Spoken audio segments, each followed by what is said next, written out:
Ladies and gentleman, ರಾಜ್ಯ ರಾಜಕಾರಣದಲ್ಲಿ ಮತ್ತೆ ದೊಡ್ಡ ಮಟ್ಟದ ಸ್ಫೋಟಕ್ಕೆ ಎಲ್ಲ ರೀತಿಯ ಸಿದ್ಧತೆಗಳು ನಡೀತಾ ಇವೆ.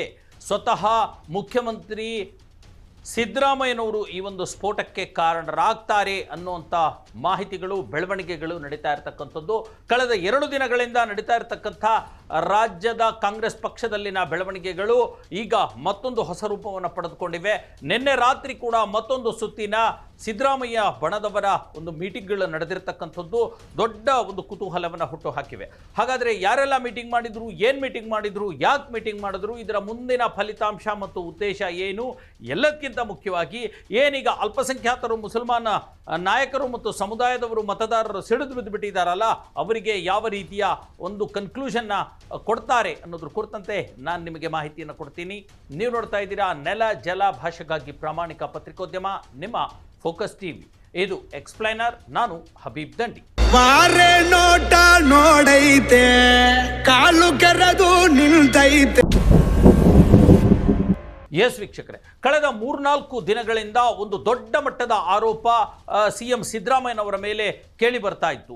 ಎಷ್ಟೇ ಅವರ ಬಣದವರ ಮೇಲೆ ಕ್ರಮಗಳನ್ನು ಕೈಗೊಂಡರೂ, ತೀವ್ರವಾಗಿ ಉಚ್ಚಾಟನೆಯನ್ನು ಮಾಡಲಾದರೂ ಅಥವಾ ಅಮಾನತನ್ನು ಮಾಡಲಾದರೂ ಕೂಡ ಸಿದ್ದರಾಮಯ್ಯನವರು ಯಾಕೆ ಬಾಯಿ ಬಿಡ್ತಾ ಇಲ್ಲ, ಯಾರ ವಿರುದ್ಧವೂ ಕೂಡ ಒಂದು ತಮ್ಮ ಬೆಂಬಲಿಗರನ್ನು ಉಳಿಸ್ಕೊಳ್ಳುವಂಥ ಮಾತನ್ನು ಕೂಡ ಆಡ್ತಿಲ್ವಲ್ಲ ಅನ್ನುವಂಥ ಒಂದು ಮಾತು ಕೇಳಿ ಬಂದಿತ್ತು.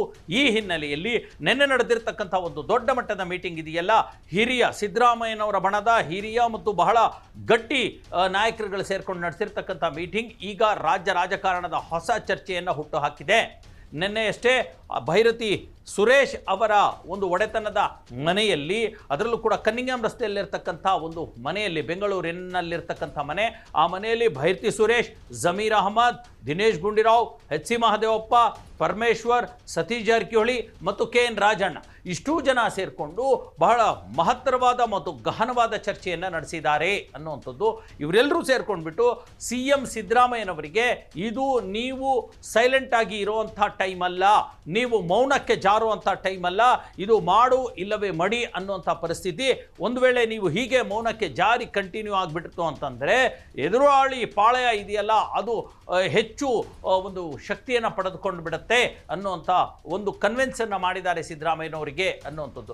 ಜೊತೆಗೆ ಸಿದ್ದರಾಮಯ್ಯನವರು ಮೌನದ ರಾಜಕಾರಣ ಮತ್ತು ಮೌನದ ಬಾಣವನ್ನು ಬಿಡ್ತಿದ್ರಲ್ಲ, ಅದಕ್ಕೂ ಕೂಡ ಹೈಕಮಾಂಡ್ನಿಂದ ಒಂದು ಕಾದು ನೋಡುವ ತಂತ್ರದ ಯಾವುದೋ ಒಂದು ಇನ್ಫಾರ್ಮೇಷನ್ಗೆ ಅವರು ಕಾಯ್ತಾ ಇದ್ರು, ಹಾಗಾಗಿ ಅವರು ಮಾತಾಡ್ತಾ ಇರಲಿಲ್ಲ ಅನ್ನುವಂಥದ್ದು. ಈಗ ಸಿದ್ದರಾಮಯ್ಯನವರು ಅಕ್ಷರಶಃ ಸಿಡಿದಿದ್ದಾರೆ, ಆತ್ಮವಿಶ್ವಾಸ ಬಂದಿದೆ.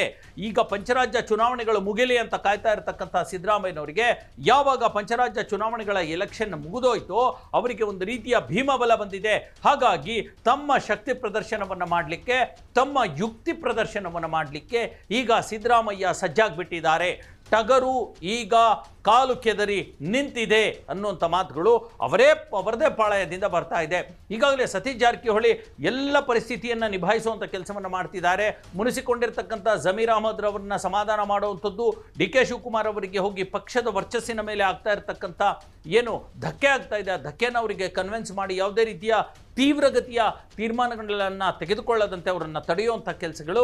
ಜೊತೆಗೆ ಸಿದ್ದರಾಮಯ್ಯನವರ ಬಣದಿಂದ ಗುರುತಿಸ್ಕೊಂಡಿರ್ತಕ್ಕಂಥ ಹಲವಾರು ನಾಯಕರೊಂದಿಗೆ ಒಂದು ಚರ್ಚೆಯನ್ನು ಮಾಡ್ತಾ ಹೇಗೆ ಮುಂದಿನ ದಿನಗಳಲ್ಲಿ KPCC ಸಾರಥ್ಯವನ್ನು ಹಿಡಿಬೇಕು ಅನ್ನೋದರ ಪ್ಲಾನ್ ಅನ್ನು ಕೂಡ ಸತೀಶ್ ಜಾರಕಿಹೊಳಿ ಮಾಡ್ತಾ ಇದ್ರೆ, ಈ ಕಡೆ ಇನ್ನುಳಿದಿರತಕ್ಕಂಥ 2 ವರ್ಷಗಳ ಕಾಲ ಹೇಗೆ ಸಿದ್ದರಾಮಯ್ಯನವರನ್ನೇ ಮುಖ್ಯಮಂತ್ರಿಯನ್ನಾಗಿ ಕಂಟಿನ್ಯೂ ಮಾಡೋದು, ಯಾವುದೇ ಕಾರಣಕ್ಕೆ DK ಶಿವಕುಮಾರ್ ಅವರಿಗೆ ಮುಖ್ಯಮಂತ್ರಿ ಸ್ಥಾನವನ್ನು ಬಿಟ್ಟುಕೊಡದಂತೆ ಮುನ್ನಡೆಯುವಂಥದ್ದು. ಜೊತೆಗೆ DK ಶಿವಕುಮಾರ್ ಅವರ ಬಳಿ ಇರುವ KPCC ಅಧ್ಯಕ್ಷ ಸ್ಥಾನವನ್ನು ಕೂಡ ತಮ್ಮ ಬಣದ ಸತೀಶ್ ಜಾರಕಿಹೊಳಿ ಅಥವಾ KN ರಾಜಣ್ಣ ಅಥವಾ MB ಪಾಟೀಲ್ ಅಥವಾ ದಿನೇಶ್ ಗುಂಡೂರಾವ್ ಈ ತರಹದ ಒಂದಷ್ಟು ವ್ಯಕ್ತಿಗಳಿಗೆ ಅದನ್ನು ಟ್ರಾನ್ಸ್ಫರ್ ಮಾಡುವಂಥದ್ದು, ಅದಕ್ಕೆ ಬೇಕಾಗಿರ್ತಕ್ಕಂಥ ತಂತ್ರಗಾರಿಕೆಯನ್ನು ಕೊಡುವಂಥದ್ದು, ಇವೆಲ್ಲವೂ ಕೂಡ ಈಗ ನಡೀತಾ ಇದೆ.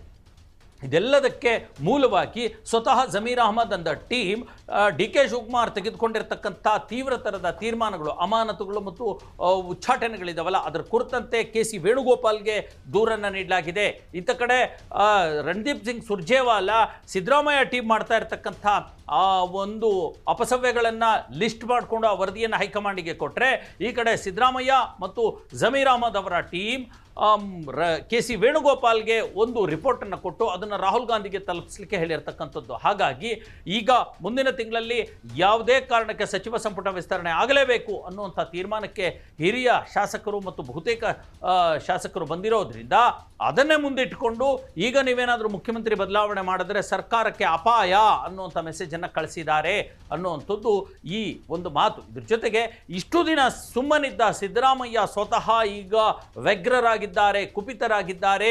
ನೇರವಾಗಿ ಈಗ ಏನು ಡಿ ಕೆ ಶಿವಕುಮಾರ್ ದೆಹಲಿಗೆ ಹೋಗಿದ್ದಾರೆ. ಅವರು ಹೋಗಿ ಬಂದ ಮೇಲೆ ಮತ್ತೆ ಸಿದ್ದರಾಮಯ್ಯ ಹೋಗುವಂಥ ಎಲ್ಲ ಸಾಧ್ಯತೆಗಳು ಕೂಡ ಇವೆ. ಮೇ 4ಕ್ಕೆ ಇಲ್ಲಿನ ಬೈ ಎಲೆಕ್ಷನ್ನ ರಿಸಲ್ಟ್ ಬರಲಿದೆ, ಜೊತೆಗೆ ಎಲ್ಲ ಪಂಚರಾಜ್ಯಗಳ ಚುನಾವಣೆಯ ರಿಸಲ್ಟ್ ಕೂಡ ಬರಲಿದೆ.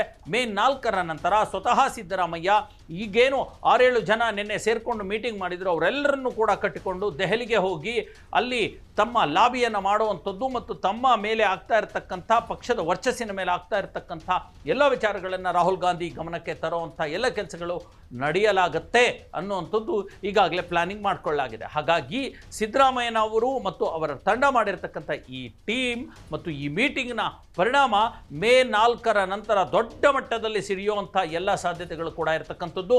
ಮುಖ್ಯಮಂತ್ರಿ ಬದಲಾವಣೆ ಆಗತ್ತೆ ಅಥವಾ ಆಗಲ್ಲ, ಸಚಿವ ಸಂಪುಟ ವಿಸ್ತರಣೆ ಆಗಲೇಬೇಕು, ನಿಗಮ ಮಂಡಳಿಗಳಿಗೆ ನೇಮಕ ಆಗಲೇಬೇಕು ಮತ್ತು ತಮ್ಮ ಬೆಂಬಲಿಗರ ಮೇಲೆ ತೆಗೆದುಕೊಂಡಿರ್ತಕ್ಕಂಥ ನಿರ್ಧಾರಗಳನ್ನು, ಜಬ್ಬಾರ್ ಮೇಲೆ ತೆಗೆದುಕೊಂಡಿರ್ತಕ್ಕಂಥ ಅಮಾನತು, ಸಗೀರ್ ಅಹಮದ್ ಅವರನ್ನ ಉಚ್ಚಾಟನೆ ಮಾಡಿರ್ತಕ್ಕಂಥ ನಿರ್ಧಾರವನ್ನು AICC ಮಟ್ಟದಿಂದಲೇ ವಾಪಸ್ ಪಡಿಬೇಕು ಅನ್ನುವಂಥ ಒತ್ತಡಕ್ಕೆ ಸಿದ್ದರಾಮಯ್ಯ ಈಗ ತಯಾರಾಗಿದ್ದಾರೆ ಅನ್ನುವಂಥ ಮಾಹಿತಿ ಸಿದ್ದರಾಮಯ್ಯ ಬಣದಿಂದಲೇ ಕೇಳಿ ಬರ್ತಿದೆ.